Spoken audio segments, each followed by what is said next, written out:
22-year-old Majoti Sahil Mohammad Hussain from Morbi, Gujarat, went to Russia with dreams of building his career, but life took an absolutely different turn for him.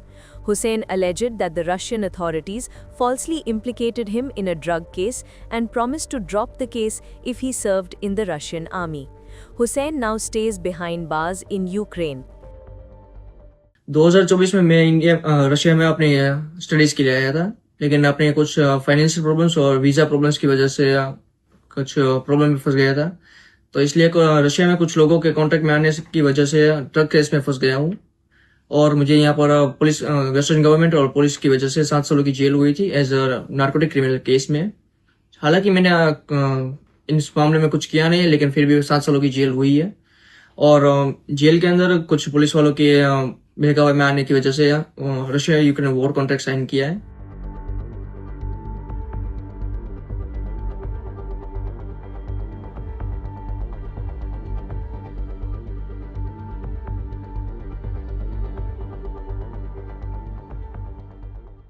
Hussain shared a video message requesting people not to join the Russian military under any circumstances.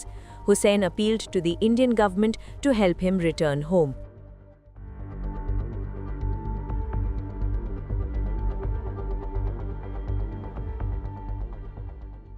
फिलहाल तो अभी hopeless हूँ, पता नहीं अब आगे क्या होने वाला है, लेकिन एक मैसेज है जो अपने भारतीय नागरिकों को देना चाहता हूँ। जो कोई स्टूडेंट रशिया में आ रहा है अपनी हाई स्टडीज के लिए या फिर वर्क के लिए, बी केयरफुल, बिकॉज यहाँ पर बहुत सारे स्कैमर्स है, बहुत सारे criminal cases, narcotic cases and another illegal cases बहुत सारे हैं। तो अपना ध्यान रखें और जितना हो सके इस एसओ से दूर रहे। और ऑल्सो अपील करना चाहता हूँ अपने गवर्नमेंट से, इंडियन गवर्नमेंट, अपने प्राइम मिनिस्टर मोदी साहब से और अपने एस जयशंकर साहब से, हो सके तो मदद करी जाए।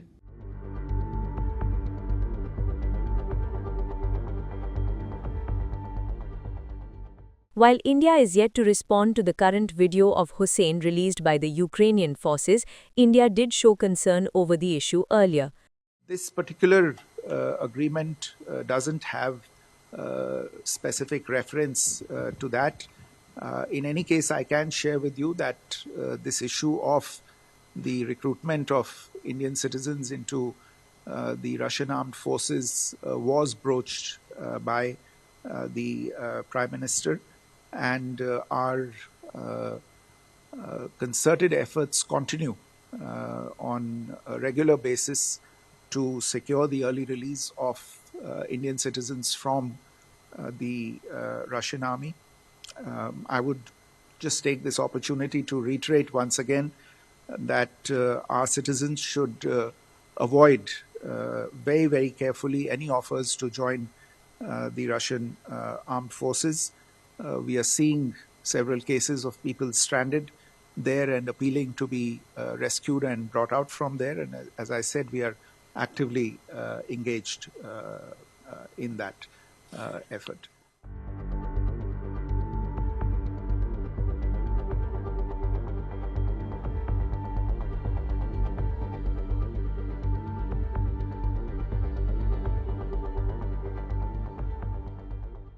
इंडिया में हमारी इंडियन एम्बेसी ने एक नोटिस जारी किया था। उसमें लिखा हुआ था कि अगर कोई भी रशियन सेना आपके इंडिया के लोगों के पास आकर ऑफर देती है आपको कि आप हमारे साथ सेना में भर्ती होइए, तो हम आपको ये इतना पैसा देंगे, इतना लालच देंगे, कुछ भी लालच दे तो आप एक्सेप्ट मत करिए। ये हम भारतीय लोगों को आगाह किया गया था हमारी भारतीय एम्बेसी के थ्रू। ये बात मैंने मेरे बेटे तक पहुंचाने के लिए मैंने उसे लेटर लिखा था। लेटर में पूरी बातें लिखी थी, लेकिन वो लेटर मैंने हमारी इंडियन एम्बेसी को दिया था, लेकिन इंडियन एम्बेसी ने साहिल तक नहीं पहुंचाया, साहिल को पता भी नहीं चलने दिया। फिर हमने हमारे वकील के थ्रू ये लेटर साहिल तक पहुंचाने की कोशिश की, तब भी साहिल तक ये लेटर नहीं पहुंचा। साहिल को पता भी नहीं है कि इस तरह की कोई सूचना जारी हुई है कि इंडियन एम्बेसी ने ये बोला है कि रशियन एम्बेसी से, रशियन आर्मी से दूर रहिए, फिर वो लालच के थ्रू आपको फंसा देगी। ठीक है, बस। साहिल को रशियन कोर्ट की तरफ से एक लीगल परमिशन मिली है कि वो हम लोगों से, उसकी फैमिली से बात कर सके फ़ोन पर, लेकिन अभी तक साहिल को लीगल तरीके से हमसे कोई तरह की बात नहीं करवाई गई है। साहिल के लेटर जरूर आते हैं, 1-2 बार बात भी हुई है, लेकिन लीगल तरीके से हम लोगों से अभी तक बात नहीं हुई है। 19 महीने हो गए, 19 महीने से कोर्ट का जो लीगल परमिशन मिला उसका उपयोग नहीं हुआ है। और रशिया के ही किसी एक आदमी ने हम लोगों को मैसेज किया कि आपका बेटा जेल में, आपको पता है? तो हमने कहा हाँ हमें पता है। और किस केस में? हमने कहा हाँ हमको सब पता है, वो आ जाएगा जल्दी। तो वो रशियन आदमी ने हमें बोला कि आप हमें 10 मिलियन रुपए दीजिए तो हम आपके बेटे को छुड़ा के इंडिया आप तक भेज देंगे। तो मैंने बोला 10 मिलियन कितना होता है? तो उसने बोला आपके इंडिया का 1 करोड़ रुपया होता है। 1 करोड़ रुपया आप हमको दोगे तो हम आप लोगों को आपका बेटा इंडिया पहुंचा देंगे सही सलामत। फिर हमने बोला कि भाई हम लोग गरीब आदमी हैं, हम लोग इतना पैसा अफोर्ड नहीं कर सकते, नहीं दे सकते। तो फिर उसने कहा कैसे भी करके जितना हो उतना दे दीजिए आप पैसा। तो हमने बोला नहीं हम लोग इतना पैसा नहीं दे सकते, हमारे पास है ही नहीं पैसा। तो फिर उसने गुस्से में आकर हमको उल्टा सीधा बोला और 2-3 गालियाँ भी लिखी। गालियाँ लिख के फिर मैंने इसकी शिकायत रशियन एम्बेसी, हमारी इंडियन एम्बेसी से की, हमारे वकील से की, साहिल को बोला, लेटर के थ्रू बोला। मैंने पुलिस को भी जानकारी दी, रशियन पुलिस को जानकारी दी कि इस तरह से हमसे पैसे मांगे गए 1 करोड़ रुपए, और अब हम क्या करें आगे। तो पुलिस ने वहाँ पे इंक्वायरी करी होगी, इंक्वायरी करके वो हमको बोला वापस कि ये फ्रॉड आदमी है, हम लोगों ने इसको पकड़ा है लेकिन ये फ्रॉड है, आप इसका नंबर ब्लॉक कर दीजिए, अब आप इस पर ध्यान मत दीजिए। ठीक है बस। क्या बात हुई थी आपकी फ्रेंड? साहिल को रशियन गवर्नमेंट की तरफ से सिटीजनशिप का ऑफर आया था, वो साहिल ने एक्सेप्ट नहीं किया। उसके बाद में गवर्नमेंट की तरफ से ही साहिल को बोला गया कि अगर तू हमारे साथ रशियन आर्मी ज्वाइन करता है, लेकिन साहिल रशियन आर्मी कैसे ज्वाइन करे, उसको कोई नॉलेज भी नहीं है, साहिल को कुछ पता भी नहीं है, तो उसको बॉर्डर पर कैसे लेके गए वो, जबकि रशियन गवर्नमेंट के अंडर में था साहिल, उसको ले जा कैसे सकते हैं, ये हम लोगों को समझ में नहीं आ रहा है। और हम लोगों को पता भी मोबाइल के जरिए चला, मीडिया के थ्रू हमें पता चला कि साहिल अभी यूक्रेन में है। My name is Majid Sahil Mohammad Hussain. I'm from India, Morbi Gorat, Morbi city. Now I'm in the Ukrainian military jail because I write the war contract for Russia-Ukraine war, because I also sitting in the Russian jail. I also don't want to sit in the Russian jail. That's why I write the contract for Russia-Ukraine war and catch the Ukrainian territory. Now I know about the President Putin, President of Russia. He came in India to meet my government. Also want to tell my government to conversation with Vladimir Putin from President of Russia to returning me at home. Now come back home.